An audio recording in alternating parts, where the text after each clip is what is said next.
Bonjour à toute la communauté Livret Riche et bienvenue pour une nouvelle vidéo.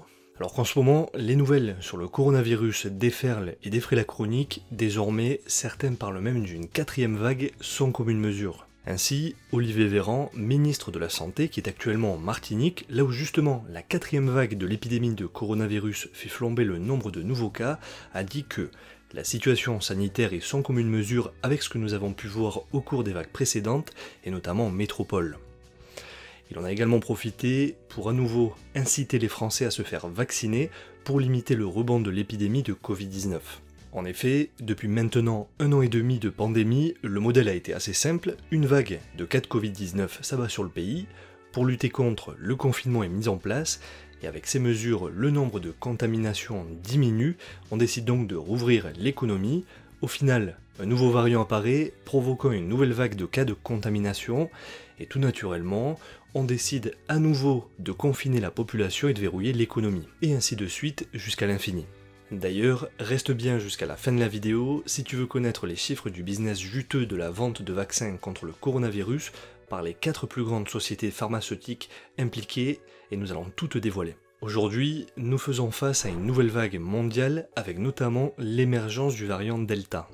Le nombre de cas augmente de partout autour de la planète et tout a commencé en Inde avec une flambée de cas en mai dernier où la vague a culminé avec 400 000 cas par jour. De plus, le variant Delta se transmet bien plus rapidement et tous les vaccins ne sont pas aussi efficaces pour prévenir la transmission et l'infection. En effet, le plus surprenant, c'est que dans le cas du vaccin Pfizer, le taux d'efficacité aurait chuté à 39% selon des études menées par Israël et 42% selon une étude menée par Mayo Clinic. Et si l'on regarde du côté d'Israël justement, de nombreuses fois mentionné pour son exemplarité quant à l'administration de vaccins, on constate que le variant Delta représente désormais 98,77% des contaminations. D'ailleurs, face à la recrudescence du nombre de cas et une situation sanitaire qui se détériore jour après jour, et tandis que le pays se pensait à l'abri de tout retour du Covid-19 ces derniers mois, après avoir vacciné sa population de manière rapide et permis un déconfinement anticipé, la situation se grippe peu à peu, à tel point que les hôpitaux sont de nouveau sous tension et que les cas augmentent de manière significative. Comme on peut le voir sur ce graphique, malgré les vaccinations, le nombre de décès repart à la hausse, et lors des premières injections, le nombre de décès avait effectivement diminué, et depuis maintenant quelques jours, avec l'émergence du variant Delta et la diminution de l'efficacité vaccinale, les décès repartent de plus belle. En conséquence, les autorités ont décidé d'imposer le pass sanitaire aux enfants de plus de 3 ans dans le cadre de nouvelles restrictions qui visent à endiguer la propagation du coronavirus. De plus, parmi les mesures coercitives imaginées par le gouvernement, l'idée d'un reconfinement durant les fêtes religieuses à venir en septembre a été lancée.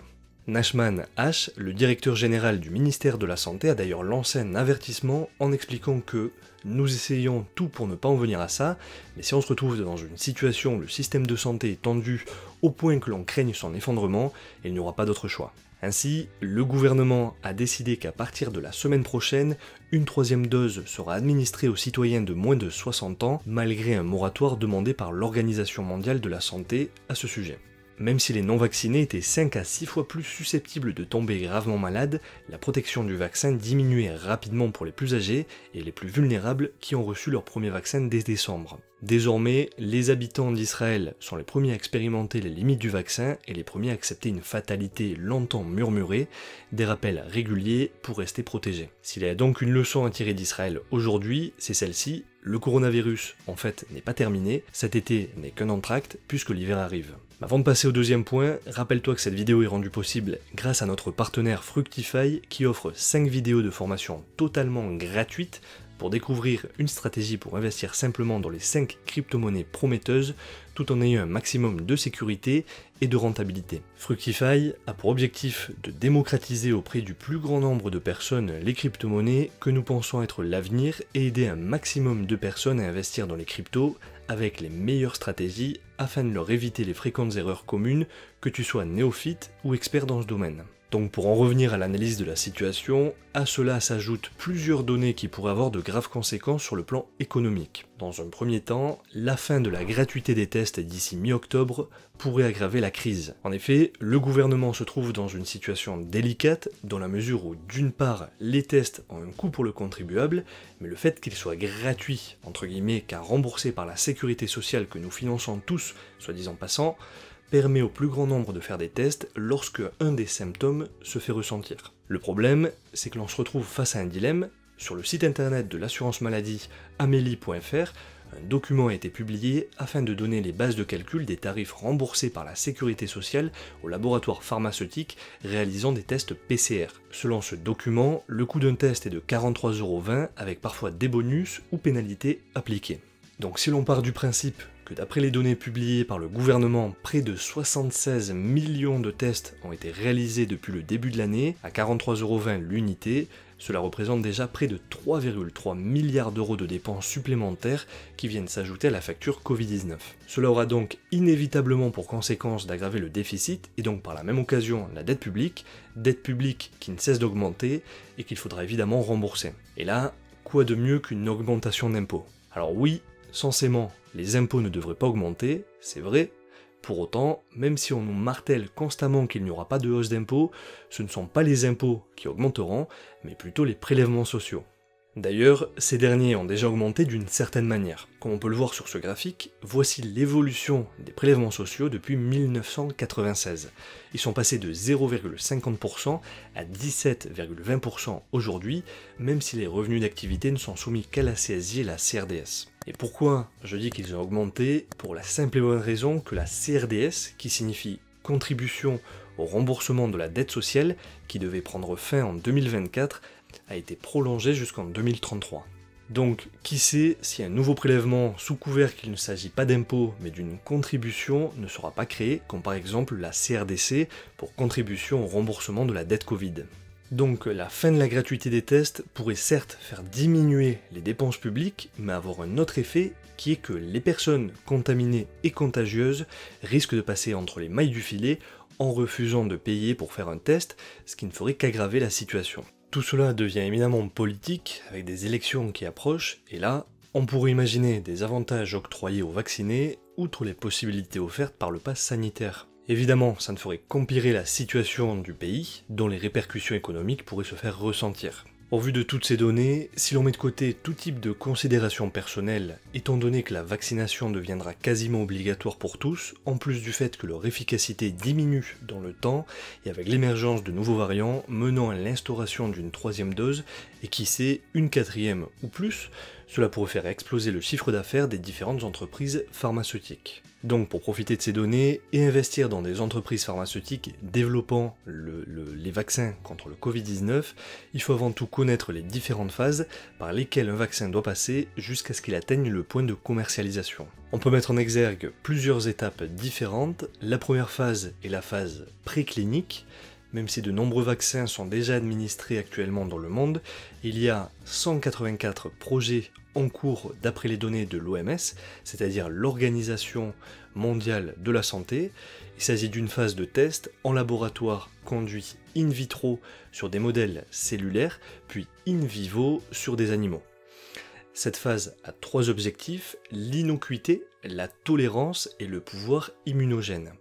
Autrement dit, il s'agit de déterminer les doses optimales qui permettent de protéger sans entraîner la toxicité, vérifier que ce vaccin est sans danger aux doses utilisées et finalement vérifier l'efficacité du vaccin. En règle générale, entre la découverte du vaccin et les tests, ils peuvent s'écouler entre 8 et 10 ans. Ensuite, pour qu'un vaccin puisse être considéré comme prometteur, il doit passer par la phase des essais cliniques.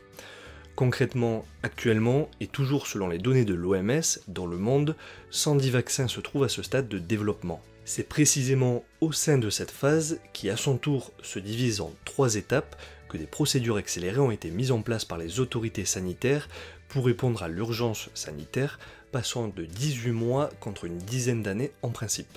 Il faut savoir également que certains vaccins se trouvent à mi-chemin entre plusieurs étapes. au cours de la première étape, qui peut durer jusqu'à 1 et 2 ans, des études sur la tolérance et la production d'anticorps sur un petit groupe de 10 à 100 personnes en bonne santé sont réalisées. À ce stade, on vérifie notamment si le vaccin a un avantage par rapport à un placebo. Au cours de la deuxième étape, qui peut durer entre 2 et 3 ans, le nombre de tests augmente entre 200 et 500 personnes. Durant cette étape, le but est de trouver la dose optimale, et si les résultats du vaccin sont concluants, alors on passe à la troisième étape. Lors de la dernière phase des essais cliniques, qui peuvent durer entre 2 et 4 ans, les tests sont réalisés auprès de milliers de volontaires afin de tester l'efficacité et la sécurité de ce dernier, et une fois que le vaccin passe par toutes ces phases, on passe à une ultime étape avant l'autorisation de mise sur le marché. Ici, il s'agit d'un examen et de l'approbation réglementaire. Une équipe d'experts procède à un examen approfondi et indépendant de toute donnée relative au vaccin durant environ 1 an. Par la suite, un suivi régulier est effectué pour vérifier les effets secondaires sur le long terme. À ce jour, 4 vaccins sont autorisés en France, ceux de Pfizer, Moderna, AstraZeneca ainsi que Johnson & Johnson. Donc, en prenant en compte toutes ces données, et sachant qu'il est particulièrement difficile désormais de faire concurrence à ces 4 géants, investir dans ces 4 entreprises pourrait s'avérer être particulièrement rentable. D'ailleurs, récemment, l'entreprise Moderna est entrée dans l'indice SP500, provoquant une explosion de son cours. Concrètement, on parle d'une revalorisation de près de 280% depuis le début de l'année. Malgré tout, comme on peut le voir sur ce graphique, elle vient récemment de chuter de près de 20% pour des potentiels effets secondaires. Pour autant, si l'on part du principe que les vaccins supposent un vrai business de plusieurs milliards de dollars comme on va le voir, inclure ces actions au sein de son portefeuille peut être une excellente opportunité. Pour l'anecdote, le chiffre d'affaires de ces 4 entreprises réunies lors du premier semestre 2021 s'élève à 101 milliards de dollars et le montant total des ventes de vaccins contre le Covid, lui, s'élève à 18,6 milliards de dollars, c'est-à-dire que le business du coronavirus représente près de 18,5% des ventes de ces sociétés. Si on regarde de plus près les chiffres, depuis le début de l'année, l'entreprise Johnson & Johnson a réalisé un chiffre d'affaires de 45,6 milliards de dollars pour un bénéfice net de 12,5 milliards de dollars.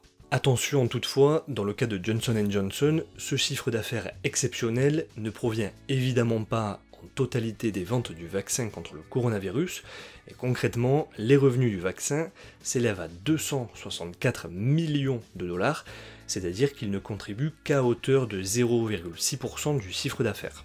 Dans le cas d'AstraZeneca, le chiffre d'affaires s'élève à 15,5 milliards de dollars pour un bénéfice net de 2,1 milliards de dollars. La vente de vaccins pour AstraZeneca s'élève à près de 1,17 milliard de dollars et contribue donc à hauteur de près de 7,6% du chiffre d'affaires de l'entreprise. En ce qui concerne Pfizer, l'entreprise a réalisé un chiffre d'affaires de 33,6 milliards de dollars et un résultat net de 10,4 milliards de dollars. Dans le cas de cette entreprise, la vente de vaccins représente 11,3 milliards de dollars, ce qui constitue tout de même près de 34% des ventes de l'entreprise. Et finalement, Moderna a réalisé un chiffre d'affaires de près de 6,3 milliards de dollars depuis le début de l'année pour un bénéfice net de 4 milliards de dollars. Et là, attention, le montant gagné grâce à la vente des vaccins contre le Covid-19 s'élève à 5,9 milliards de dollars, c'est-à-dire près de 94% du chiffre d'affaires de Moderna est dû à la vente de vaccins contre le coronavirus. Pas étonnant que son cours en bourse ait littéralement explosé depuis le début de l'année. Donc, si l'on part du principe que l'on devrait vivre avec le coronavirus encore un bon bout de temps, et Emmanuel Macron l'a d'ailleurs fait remarquer en disant que la crise sanitaire n'est pas derrière nous, que le nombre d'injections pourrait encore augmenter dans le futur, et compte tenu de toutes les données étudiées en début de cette vidéo, construire un portefeuille composé de ces 4 entreprises pourrait s'avérer particulièrement intéressant.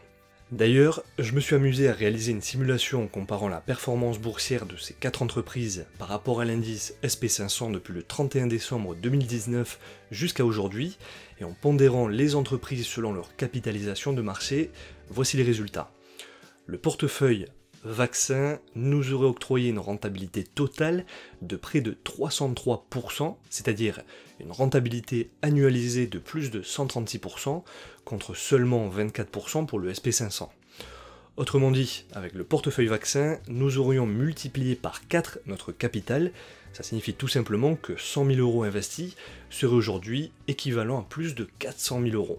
D'ailleurs, même mieux, si au lieu de pondérer les entreprises en fonction de leur capitalisation boursière respective, on choisit de les pondérer selon leur part de marché, c'est-à-dire celles qui bénéficient le plus de cette situation, les résultats sont tout autres et deviennent stratosphériques. Désormais, la rentabilité totale s'élève à 624,59% et en annualisé, elle est de près de 240%.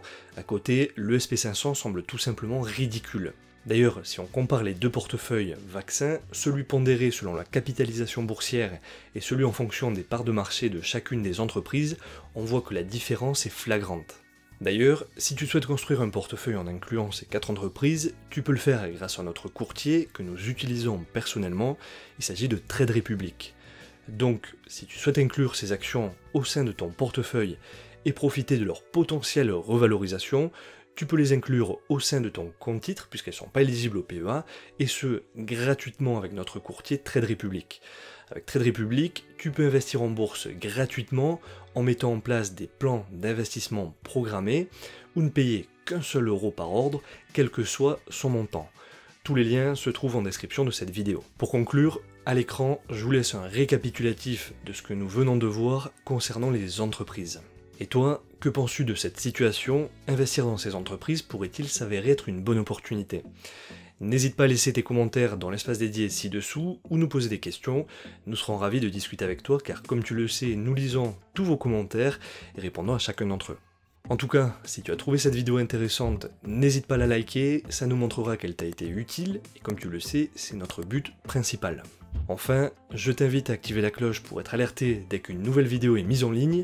N'oublie pas que notre cabinet de gestion de patrimoine est à ta disposition si tu as besoin d'un conseil ou d'un accompagnement, qu'il soit financier, juridique ou fiscal. Et souviens-toi que l'on reste en contact sur Facebook, Twitter, Instagram et le groupe Discord. Et rappelle-toi que la différence entre ce que tu es et ce que tu veux être réside dans ce que tu fais. Deviens libre et riche.